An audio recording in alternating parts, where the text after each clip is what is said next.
Hier, nous avons parlé sur le verset d'un paracha de cette semaine au début. Shoftim v'shotrim titen lecha b'chol sha'arecha. Nous avons expliqué la différence entre shotrim et yoatzim, des officiers de police et des conseillers. Nous prions à Kadosh Baruch Hu pour qu'on atteigne déjà le moment d'avoir des conseillers plutôt que des officiers de police. Ceci sera au temps de la Géoula. Mais pour arriver à la Géoula, nous avons des responsabilités. Quoi faire? Eh bien, on retrouve ça dans Shoftim v'shotrim, titen lecha b'chol sha'arecha. She'arecha qui veut dire vos portes, vos entrées. Eh bien, ça représente les entrées du corps. Les yeux sont les entrées du corps, ce qu'on voit, ce qu'on entend, ce qu'on mange, et ainsi de suite. Dit la Torah qu'il faut mettre des gardiens, il faut mettre des juges et des conseillers. Qu'est-ce qu'il faut laisser rentrer et connaître nos priorités?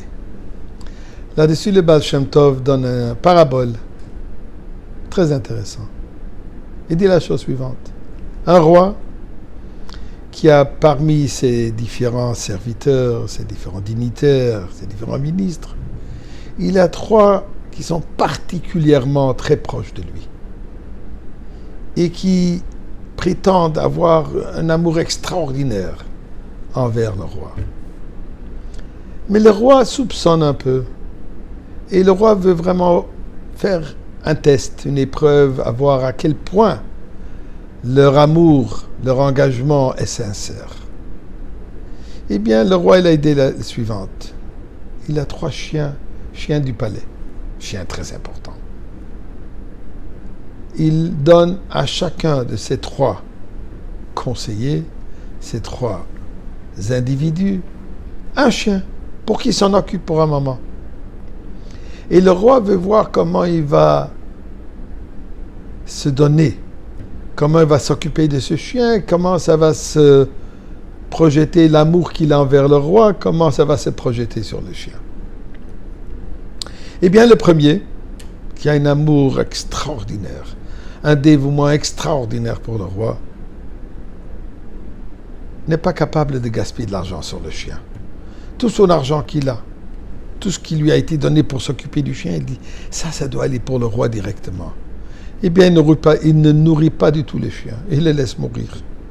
Mais avec l'argent qui lui est resté, il a fait une couronne extraordinaire, d'une beauté extraordinaire pour le roi. Le deuxième, lui, il dit, écoute, je ne peux pas laisser le chien mourir, finalement, c'est le chien du roi. Mais le nourrir trop, c'est dommage l'argent.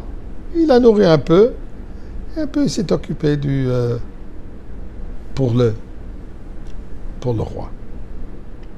Le troisième, il dit, le chien du roi lui a tout donné, lui a nourri, lui a donné de ce qu'il y a de mieux pour le chien.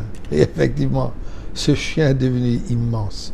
Ce chien est devenu féroce, presque devenu un danger pour la personne lui-même. Bien quand le temps est venu pour revenir chez le roi et dire qu'est-ce qu'ils ont fait, le premier, celui qui a gardé tout l'argent pour le roi, mais a laissé le chien mourir, dit ça c'est un chacham. Il est sage. Il comprend qu'est-ce qu'est la priorité.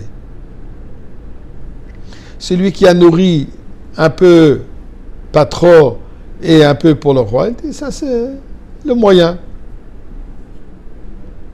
Celui qui a nourri le chien avec toute la richesse, avec tous les biens qu'il pouvait lui donner, au point que le chien est devenu si féroce, il disait ça c'est un petit pêche, pas intelligent.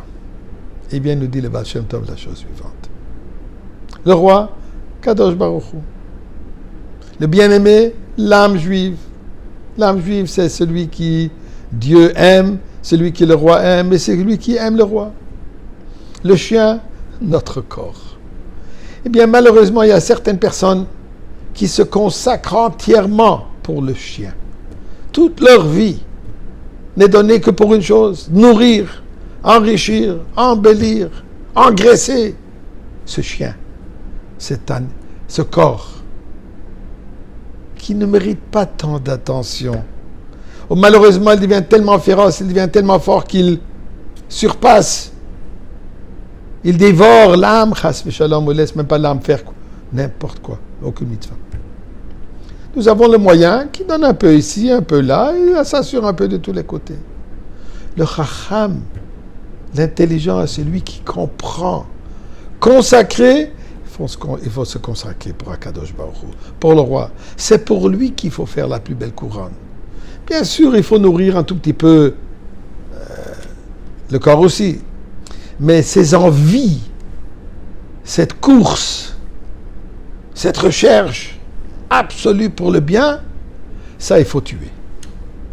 Il faut le nourrir, puisqu'il faut qu'il existe pour qu'il puisse servir l'âme, mais pas pour elle-même.